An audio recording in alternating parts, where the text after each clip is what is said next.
Je suis très content de faire cette vidéo. Aujourd'hui encore, on se retrouve au rendez-vous du leader.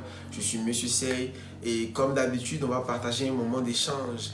Bien évidemment, parce que les commentaires sont là. Vous pouvez laisser vos avis, vos impressions, vos explications, vos contre-arguments, vos questions. Vous pouvez tout dire en commentaire. Donc, on a cet échange aujourd'hui pour parler du thème suivant. Voici comment tu dois chercher l'argent, partie 2. Alors, on a vu la partie 1. On a parlé de très belles choses. On a dit que pour chercher l'argent, il fallait se donner de la valeur. Pourquoi? Parce que l'argent qui s'appelle currency, l'argent qui est en mouvement, se déplace et va là où il y a de la valeur.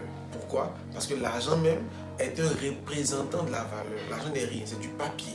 En tout cas, l'argent de nos jours, l'argent fiduciaire, c'est du papier, c'est du bois, c'est du papier, ils ont écrit dessus, c'est absolument rien. Mais ça représente la valeur. Donc c'est en fonction de la valeur que tu proposes, on te donne une certaine quantité de billets. Par conséquent, toi, pour chercher de l'argent, tu dois te donner de la valeur. Si tu vends des produits, donne-toi de la valeur, donne de la valeur à tes produits. C'est parce que celui à qui tu proposes tes services ou ton produit considère vraiment que ce que tu proposes a de la valeur, qu'il attribue de l'argent alors à ce produit ou ce service. Donc, si tu n'arrives pas à te valoriser, tu ne peux pas chercher l'argent. Il ne s'agit pas de dire je cherche l'argent, je grouille, donc il fait yango. Non, je grouille, donc il fait gaba. Je grouille, donc il fait tant. Je grouille, donc il fait tant. Non. Il s'agit de se donner de la valeur afin que l'argent même, quand tu arrives, il discute avec toi, il vienne vers toi. C'est ce qu'on a dit. Mais c'est facile de le dire dans la bouche. Comment donc on cherche la valeur là? Comment on se développe? Il y a plusieurs choses dans la vie. Il y a plusieurs éléments à développer. L'homme est tripartite. En tout cas, c'est ce que nous croyons. Donc, vous devez vous donner de la valeur à 3 niveaux. Numéro 1, physiquement.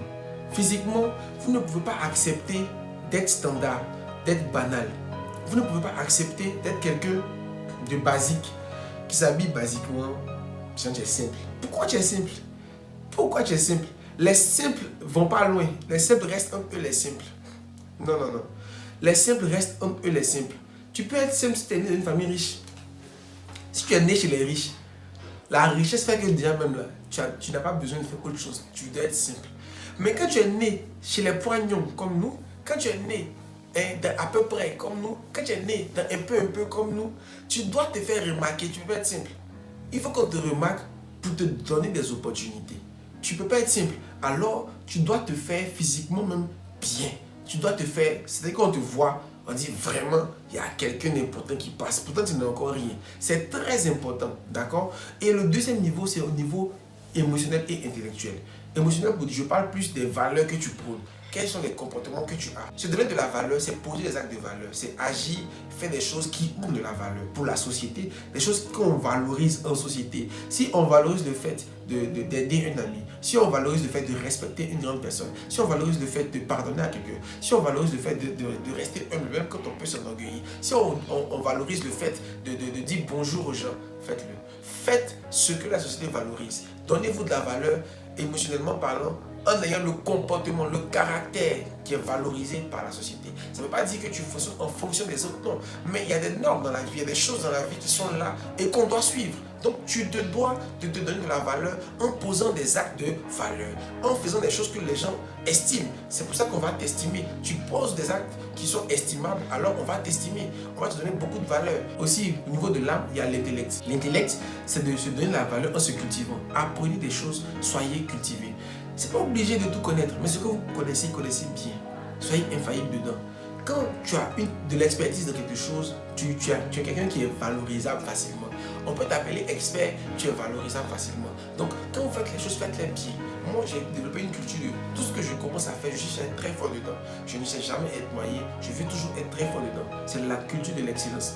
Apprenez à le faire. Vous allez développer une certaine valeur intellectuelle. Quand vous passez quelque part, on sent que lui, là, il a des contenus intellectuels. C'est de la valeur que vous vous donnez. C'est comme ça qu'il faut se donner de la valeur au niveau de l'âme. Au niveau de l'esprit, on se donne de la valeur en étant quelqu'un de spirituel. Moi, ma spiritualité est basée sur Jésus-Christ. D'accord? Il y a des autres qui ont la spiritualité basée sur autre chose. D'accord? Je ne vais pas parler de ça. Je conseille Jésus-Christ, mais si quelqu'un se trouve à l'aise dans quelque chose d'autre, qu'il le fasse. Mais en tout cas, spirituellement, tu ne peux pas être neutre. Parce que quand tu es neutre, tu prends des coups. Voilà. Spirituellement, tu ne peux pas être neutre. Se donner de la valeur, c'est se ranger d'un camp. Quand tu es neutre, tu prends des coups inutiles. D'accord? Parce que même les puissants hommes de ce monde qu'on voit là, spirituellement, ils sont aiguisés. Hein.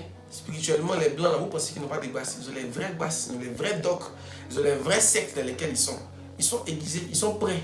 D'accord? Donc, il n'y a pas quelqu'un qui devient puissant dans la vie sans spirituellement être prêt. Choisis ton camp. Voilà. Donc, je vous dis ici les éléments que vous pouvez travailler pour vous développer, pour développer la valeur en question. Ok? Ça, c'était la première partie qu'on avait vue. Une petite suite que je vous donne pour vous aider. Parce que beaucoup me posent des questions, mais comment, pour vous aider à y arriver. Mais aujourd'hui même, notre sujet d'aujourd'hui va s'articuler sur autre chose. On dit, voici comment tu dois chercher l'argent. Alors, je vais attirer votre attention. Un jour, un homme intelligent, qui s'appelle Jean-Claude Siloué Bobotor, a dit une chose, il a dit, l'argent se trouve où il y a les hommes. À partir de là, voici la réflexion que nous avons. Si je veux l'argent, je fais quoi? Je me dirige où il y a des hommes. L'argent se trouve où il y a des hommes. Si je veux l'argent, qu'est-ce que je fais? Je me dirige où il y a des hommes. Je veux vous dire ici que pour chercher l'argent, il faut chercher les bons environnements. Il y a des personnes ici, tu veux réussir dans le droit, il y a des conférences sur le droit, il y a des événements sur le droit, tu n'es pas là-bas. Qui te donne l'opportunité là? Tu n'es pas là-bas. Tu veux jouer au football, quand il y a un match de ASEC, il y a un match de je sais pas quoi, des clubs ivoiriens, tu ne vas pas regarder. Tu te dis que c'est petit championnat. Mais dans le petit championnat là, il y a des gens qui viennent peut-être pour faire des recrutements.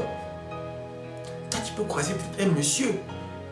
Toi, tu es renseigné, lui là, c'est qui? Pourquoi il y a des gens autour de lui comme ça, on dit certaines personnes. Et puis tu peux prendre l'audace de l'approcher. De dire que toi, tu joues au football, voici tes vidéos, que tu veux lui envoyer pour qu'il voie tes vidéos. Et puis dans ça, il va te prendre pour partir. Je suis un peu grippé là, excusez-moi. Dans ça, il va te prendre pour partir. Parce que tu as eu l'audace de l'approcher, mais tu étais dans son environnement. Vous pensez que pourquoi souvent il y a des parents, ils n'ont pas trop d'argent, mais ils forcent mettre les enfants dans l'école française, école où il y a les enfants des boss. S'il devient ami avec ces enfants-là, il peut avoir des opportunités. C'est des choses basiques. Je cherche l'argent, je suis dans mon coin. Moi, je n'aime pas trop parler, je suis timide. Je suis dans mon coin. Tu cherches quel argent avec timidité là? Tu penses que l'argent c'est pour les timides? C'est pour les audacieux. Les audacieux. Les gens qui vont assister à une conférence, on dit il y a un monsieur le maire qui est venu parler, et puis qui ose s'approcher. Ah bonjour monsieur le maire, j'ai apprécié votre intervention au sujet de telle chose. Voilà. Et je tenais à vous le dire. Et puis aussi je vous ai apporté un petit présent. Je savais que vous veniez tout et tout. Voilà. Tu fais quoi? Tu vends des produits cosmétiques pour hommes. Tu lui apportes ça. Ou bien tu vends des, je sais pas moi, peu importe ce que tu veux. Tu trouves un moyen de faire un cadeau, soit pour sa femme, pour sa soeur, pour ses enfants et tout. Voici, ta carte de visite dedans. On cherche l'argent comme ça. L'audace, je répète, l'audace. On ne reste pas dans ce. Moi je suis timide, moi j'ai honte. Tu vas avoir l'argent que j'ai honte. On dit, l'audace là, c'est quelque chose à valoriser. L'argent va où il y a la valeur.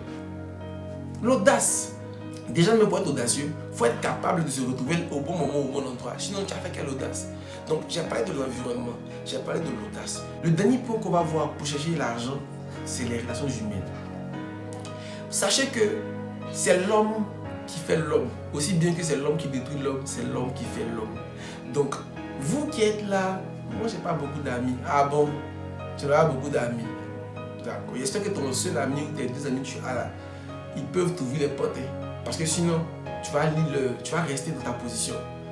Cherchez à connaître beaucoup de personnes. Ce n'est pas dire que vous allez être proche de tout le monde va rentrer dans votre vie. Non. Connaissez beaucoup de personnes. Remplissez votre carnet d'adresse. Ce n'est pas lequel de tes amis peut devenir ministre. Ce n'est pas lequel peut devenir maire. Tu ne sais pas. Remplissez le carnet d'adresse.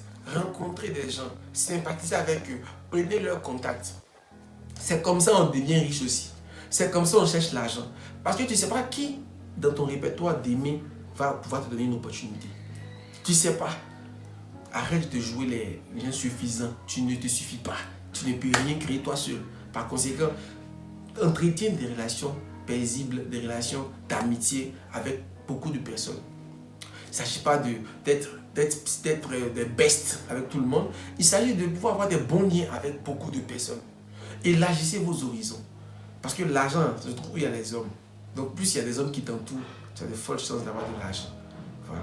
Donc, voici les 3 codes que je voulais partager avec vous aujourd'hui pour vous assurer que le message qui est passé soit un bon message. Un bon message, un message qui vient se placer là où il faut, dans votre cœur, qui s'insère, qui se verrouille et qui vous emmène à changer votre attitude. Voilà. Donc, c'était moi. On est ensemble. Bisous.